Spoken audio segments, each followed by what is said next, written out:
2절 봉독해 드리겠습니다.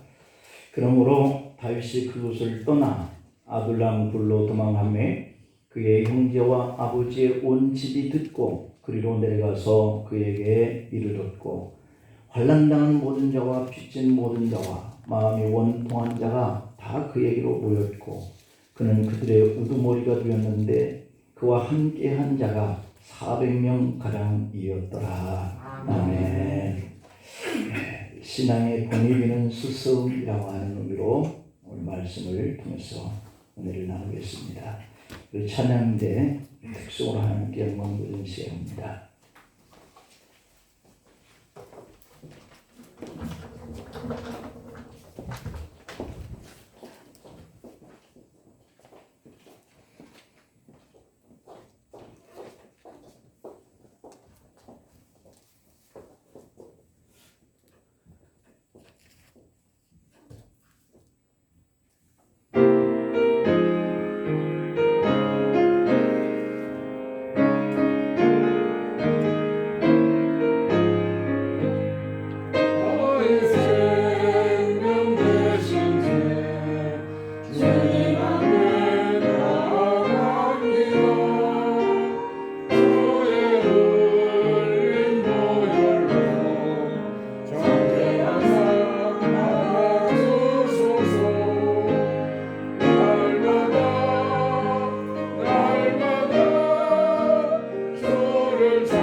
세상 살아갈 때 주님 더욱더 사랑하겠네.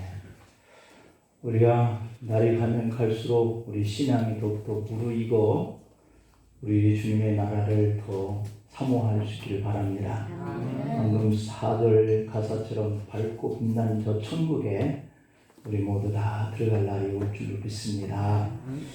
오늘은 우리 스승의 주일을 감사함으로 맞이하자고 하는 주일인데요. 이 스승은 참 많습니다. 우리가 주일학교에도 아이들을 가르치는 스승이 있고 또 먼저 믿은 우리 믿음의 사람들이 이제 막 들어오는 그러한 첫 신앙자들에게 본이 되어서 그들이 주 안에서 믿음 생활을 잘 할 수 있는 그런 스승이 또 있습니다. 그리고 본래는 우리 주님이 우리 믿음의 성도들의 스승이고 그분이 우리에게 보여주신 그 본을 따라서 우리가 복음 안에서 고난이 와도 어떤 핍박과 혼란이 와도 우리가 보여주신 주님 기도의 본 또 살면서 어떻게 사랑하면서 살아야 할 그 사랑의 본을 보여주는 그런 스승 되신 우리 주님처럼 우리가 그렇게 살아가야 되겠습니다. 오전에 일부 예배 때는 바울이 디모데에게 보여준 그러한 스승의 그러한 열매, 또 모세가 여호수아에게 보여준 그러한 스승과 제자의 관계의 열매, 엘리야가 엘리사에게 보여준 스승으로서 제자로서의 맺은 그런 열매, 바울이 디모데에게 보여준 그런 스승으로 또는 제자로서의 열매에 대해서 우리가 생각을 해봤었습니다. 오늘 이 시간에는 이 본문에 등장하고 있는 이 다윗과 400명이라고 하는 이 사람들과의 스승과 그리고 제자들의 이 관계 속에서 맺은 열매에 대해서 한번 생각을 해보겠습니다. 비가 오는 날 초등학교 여자아이가 우산을 가지고 학교에 갔다가 수업을 마치고 집으로 돌아가려고 우산을 챙기는데 여자아이의 이 새 우산이 다른 학생이 가져가 버리고 살이 부러진 고장난 우산 한 개만 남아있는 것을 보고 이 아이가 그만 울음을 터뜨렸습니다. 어린 학생이 우는 이유를 담임선생이 알게 되었고 담임선생님이 자기의 새 우산을 이 아이에게 쥐어 보내주었습니다. 다음날 이 여자아이의 어머니는 다른 아이에게 메모지의 한 장과 함께 그 선생님의 우산을 되돌려 보냈습니다. 선생님은 이 학생이 가져온 메모지와 또 그 우산을 받고 그 새로운 우산은 학생 아이에게 쥐어서 보내줬죠. 그 메시지 메모지에는 이렇게 적혀 있습니다. 아이가 평소에 착하고 바르게 생활하기에 우산 한 개 정도는 선물을 해도 괜찮다라고 생각을 했습니다. 라고 하는 쪽지를 아이에게 들려서 엄마에게 갖다 주라 하는 것이죠. 아이는 선생님이 주신 우산을 들고 여기저기 자랑하면서 좋아서 어쩔 줄 몰랐습니다. 선생님으로부터 받는 어떠한 선물이라고 하는 것은 그 학생에게는 대단히 마음이 기쁜 것이죠. 여러분들도 존경하는 누군가에게 선물을 받게 되었을 때 얼마나 마음이 기쁜지 모르죠. 그러한 것이 어린 아이에게는 더 큰 기쁨이 되는 겁니다. 선생님은 작은 마음에 그 씀씀이가 이 어린 소녀에게 큰 감동으로 주어진 거죠. 그래서 이 소녀의 생각 속에는 나는 장래의 희망은 어느 학교의 선생님이 되어야 되겠다 하는 이러한 꿈으로 바뀌었습니다. 담임 선생님을 닮은 선생님이 되고 싶다라고 다짐을 했고 그 아이도 자라서 정말 선한 선생님이 되셨다 그럽니다.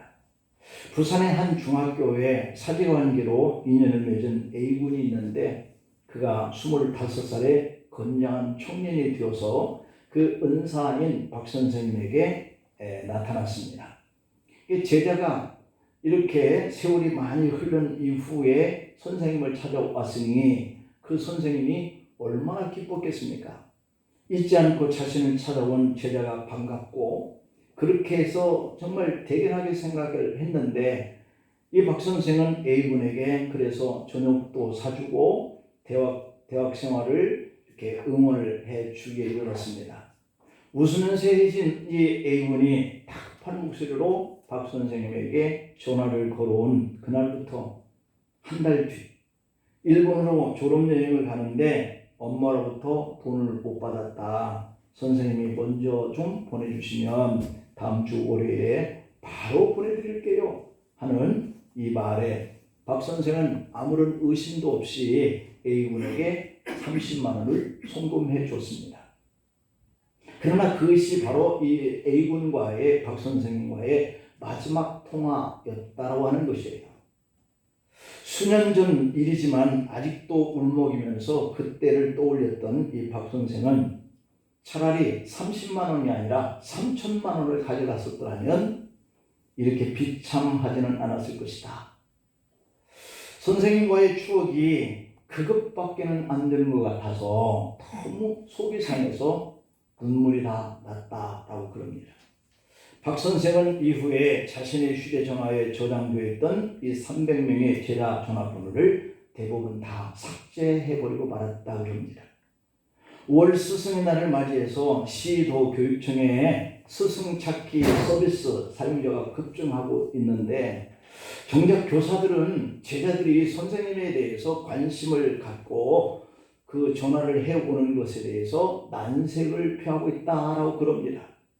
왜냐하면 졸업 후에도 연락이 없던 제자가 갑자기 전화를 해서 만나보면 펀드사 가입을 권유하거나, 그리고 그 후에도 제자들로부터 스팸 문자를 계속 받게 되기 때문이다 그럽니다.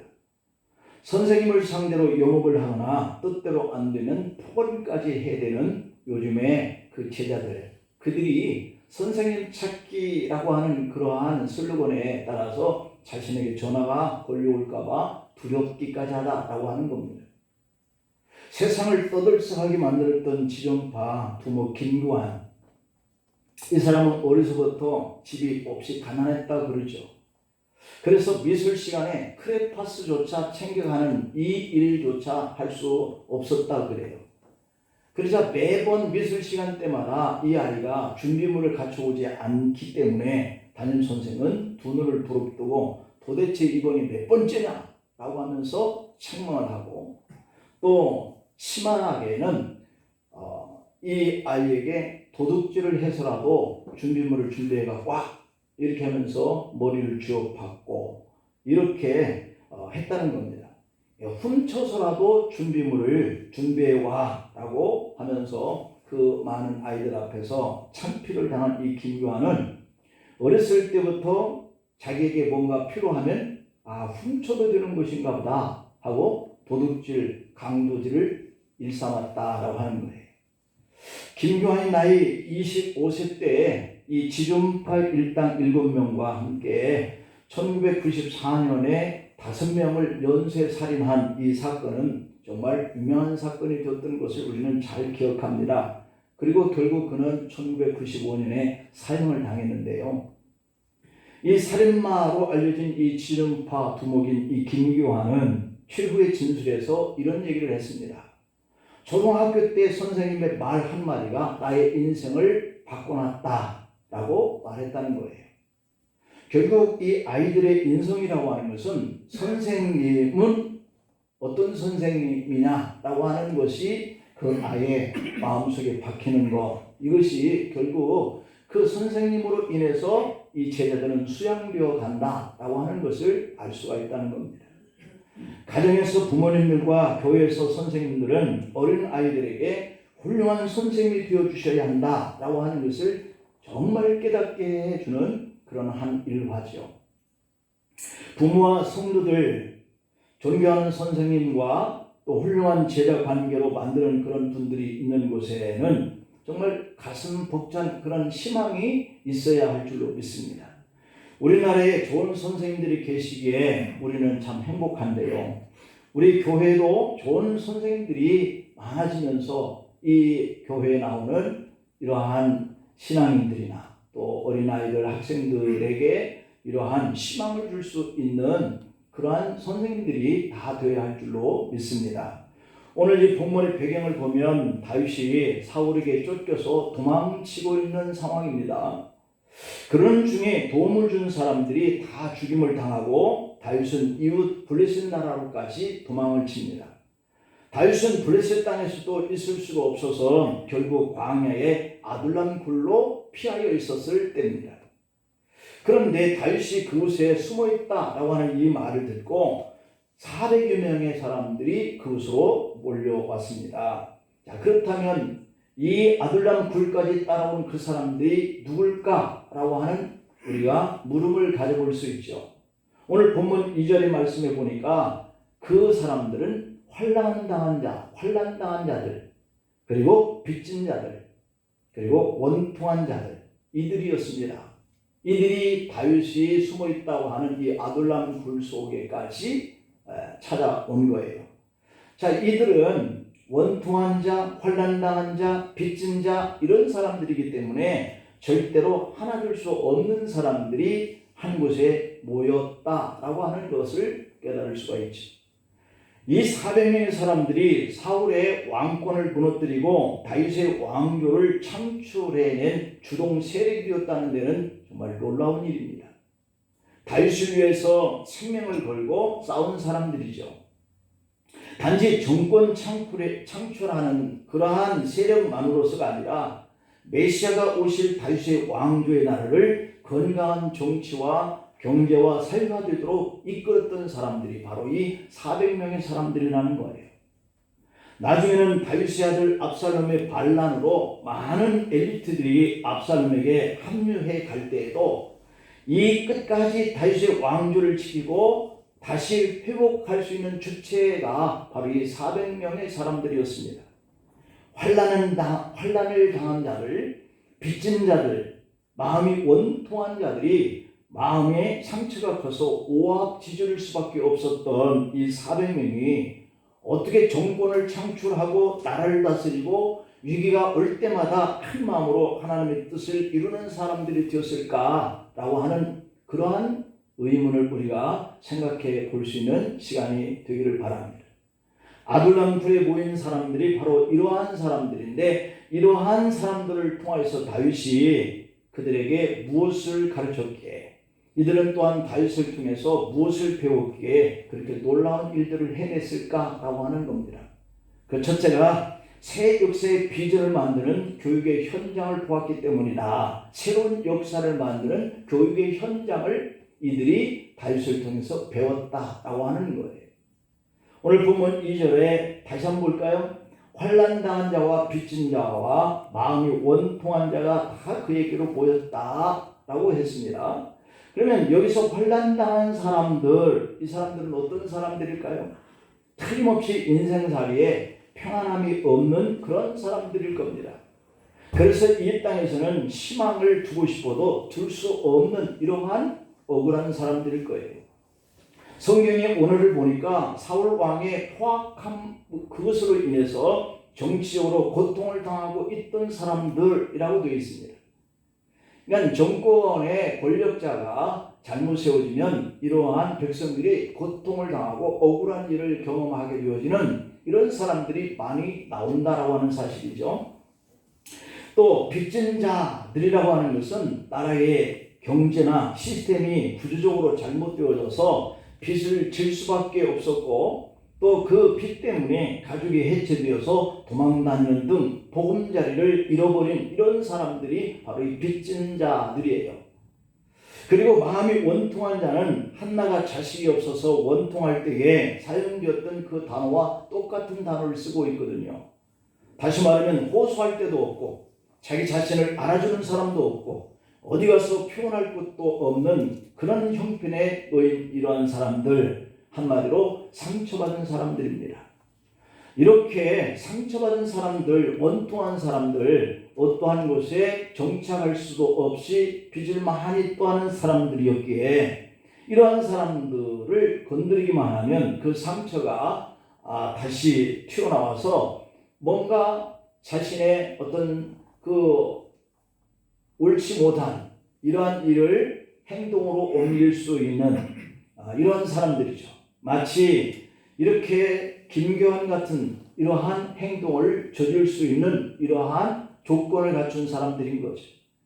이 사람들은 무엇이 정의이고 무엇이 하나님의 뜻이며 무엇이 자기가 가야 할 길인지 여기에 대해서 지각이 흐릿한 사람들인 거예요.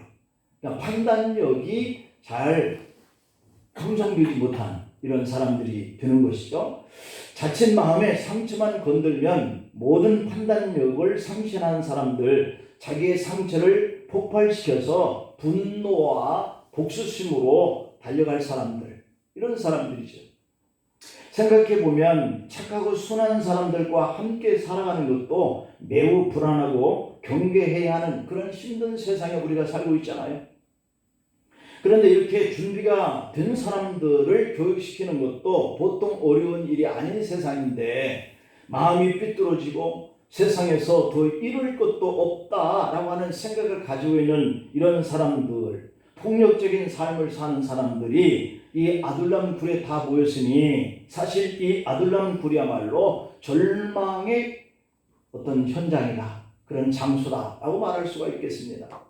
그리고 이 굴에 언제 사울이 들이닥칠지, 또 이 실패한 사람들과 상처가 있는 이 사람들과 언제까지 함께 해야 할지 다윗은 정말 막막한 그러한 형편이었을 겁니다.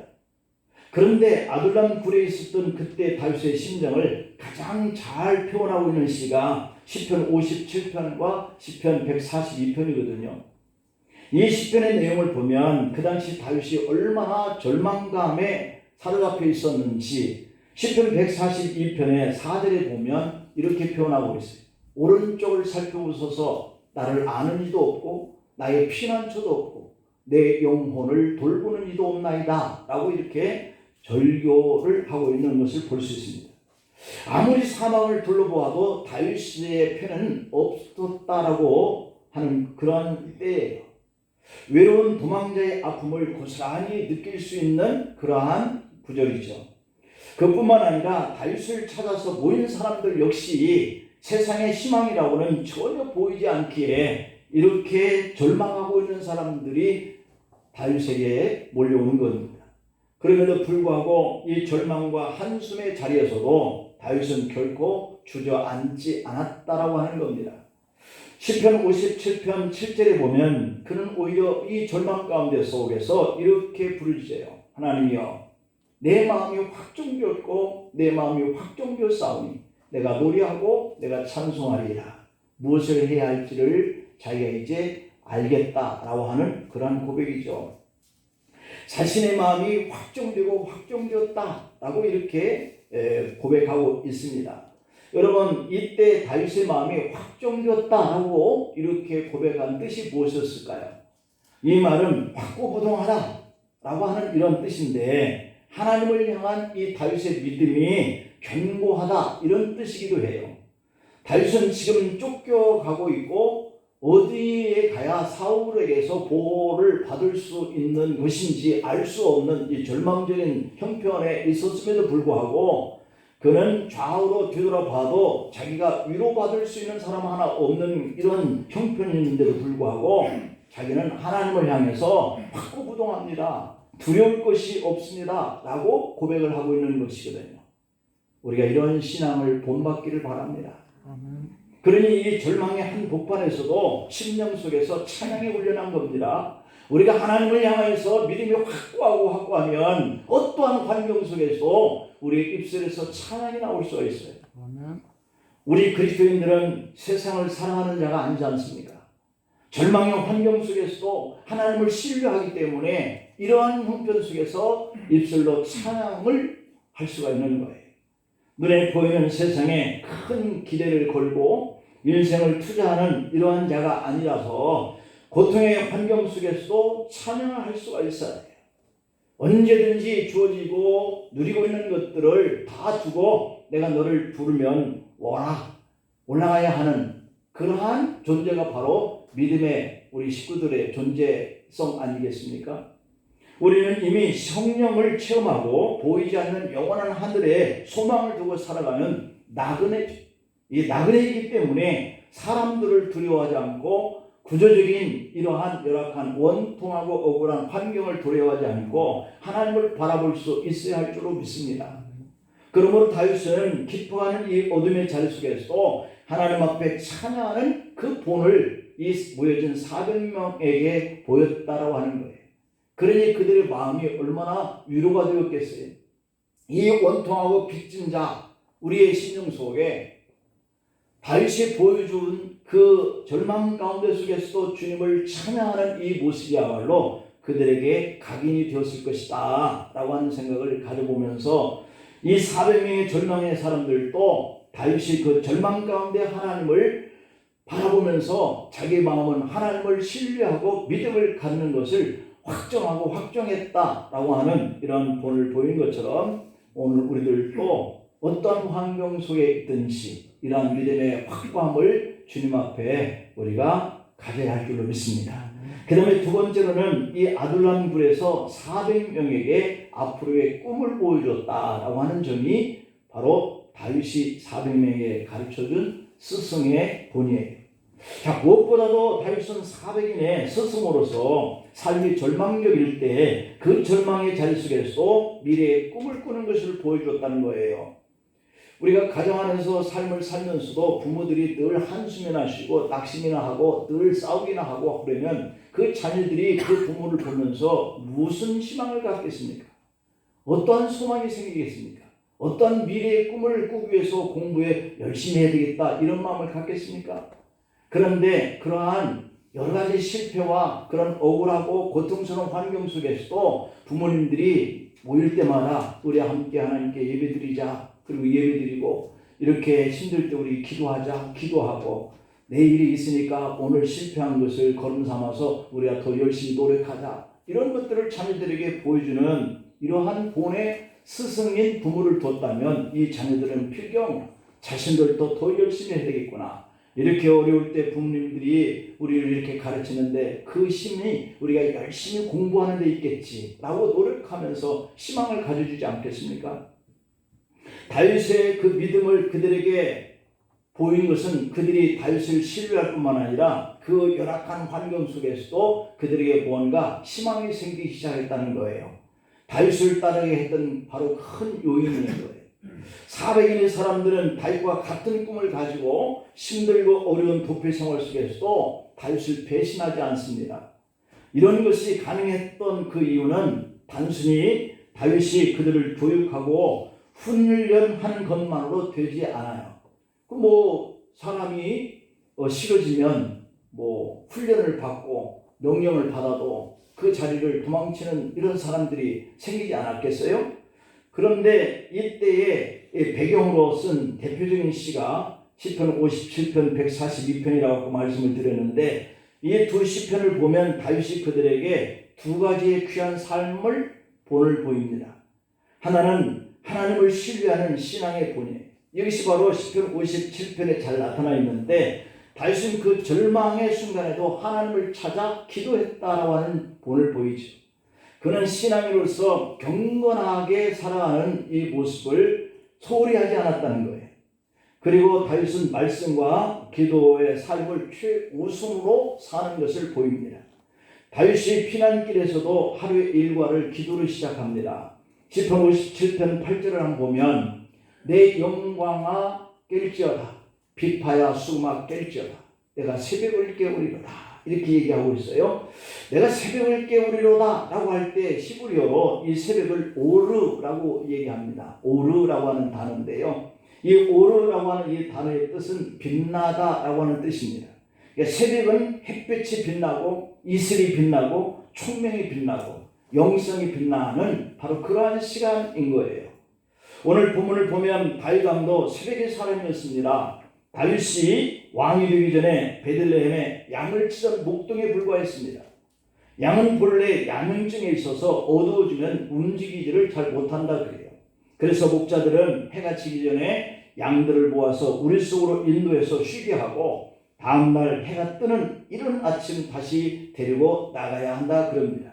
만일 그때 목자가 게을러서 늦잠을 자게 되면 이슬을 맞고 촉촉하고 좋은 꼴을 다른 양떼, 다른 주인의 목자들에 의해서 다 빼앗겨 버리고 말기 때문에 이 목자는 그런 이른 아침에 이 양떼들을 잘 이슬을 맞고 연하게 되어진 이런 풀의 초장으로 인도에 가서 그 양들을 살찌우게 하는 역할을 한다 그럽니다.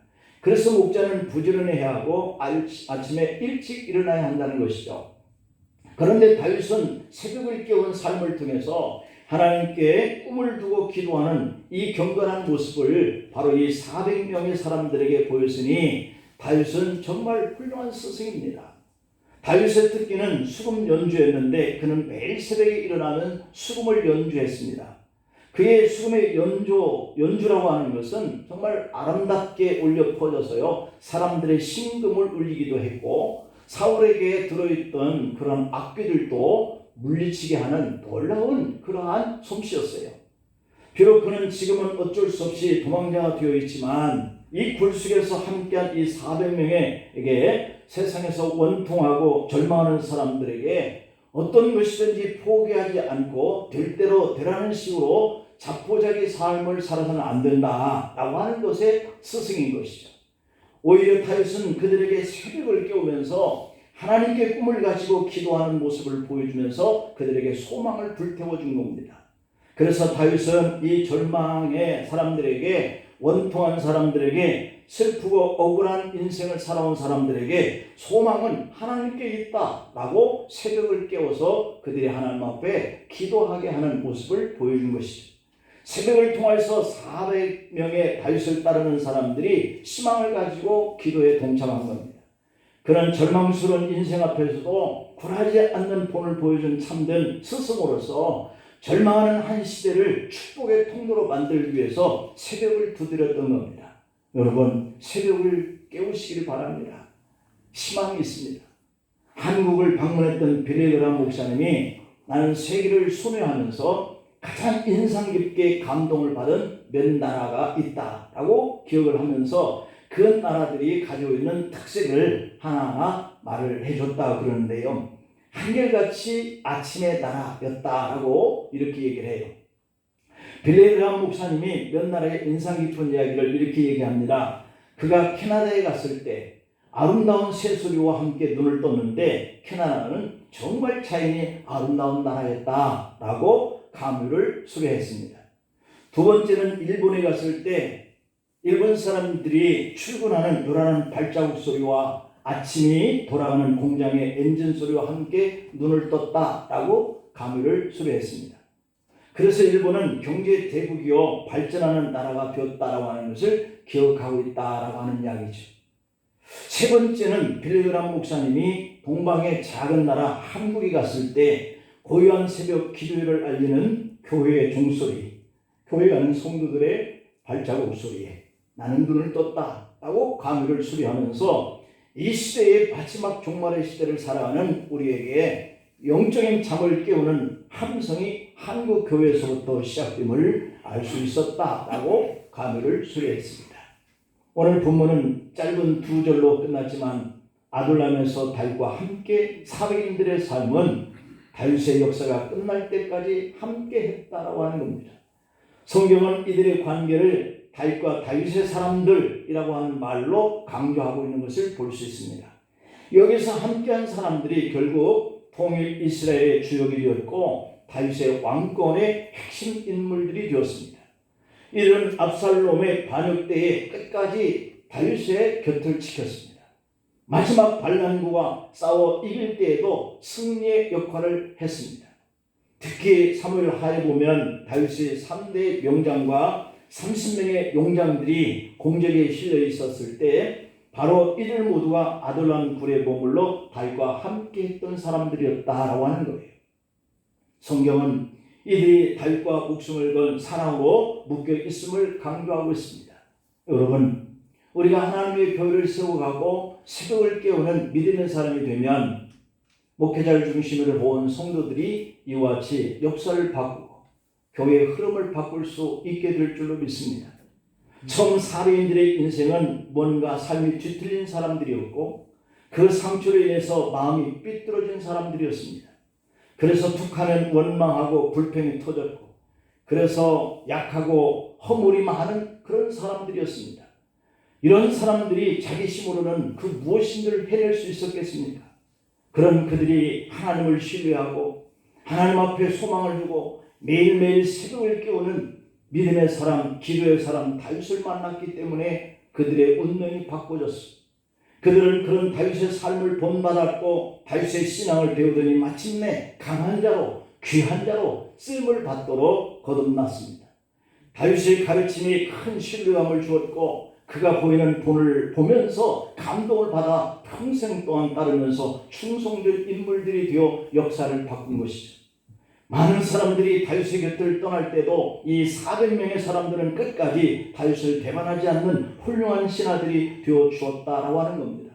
왜냐하면 그들이 절망적이고 원통한 환경일 때 다윗이 어떻게 살아야 하는지, 누구에게 꿈과 희망을 기대하고 살아야 할지를 보여줬기 때문입니다.